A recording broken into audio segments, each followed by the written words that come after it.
चंद्रपूर महानगरपालिकेतील काँग्रेसमध्ये असलेला अंतर्गत वाद आता थेट नोटीसवर येऊन पोहोचला असून काँग्रेसचे गटनेते राजेश अडूर यांना महाराष्ट्र प्रदेश काँग्रेस कमिटीकडून कारणे दाखवा नोटीस पाठवली आहे। 5 मार्चला चंद्रपूर महानगरपालिकेच्या स्थायी समितीत काँग्रेसच्या 7 सदस्यांची निवड करण्यात आली।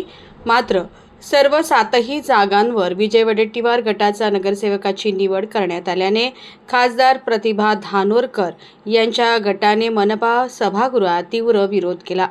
या प्रक्रियेसाठी महाराष्ट्र प्रदेश काँग्रेस कमिटीचे प्रदेशाध्यक्ष हर्षवर्धन सपकाळ यांनी गटनेते राजेश अडूर यांना स्पष्ट आदेश दिले होते। खासदार प्रतिभा धानोरकर आणि आमदार विजय वडेट्टीवार यांच्याशी चर्चा करून शहर जिल्हाध्यक्षामार्फत अधिकृत नावेही पाठवण्यात आली होती। मात्र प्रदेशाध्यक्षांच्या आदेशाला बाजूला सारून गटनेते राजेश अडूर यांनी स्वमर्जीतील नावे देत पक्ष नेतृत्वालाच आवाहन दिले। या प्रकारामुळे काँग्रेसमधील निष्ठावंत कार्यकर्त्यांमध्ये तीव्र संताप व्यक्त केला जात असून शहर अध्यक्ष संतोष लहामगे यांनी राजेश अडूर यांच्यावर कारवाई करावी अशी मागणी केली आहे।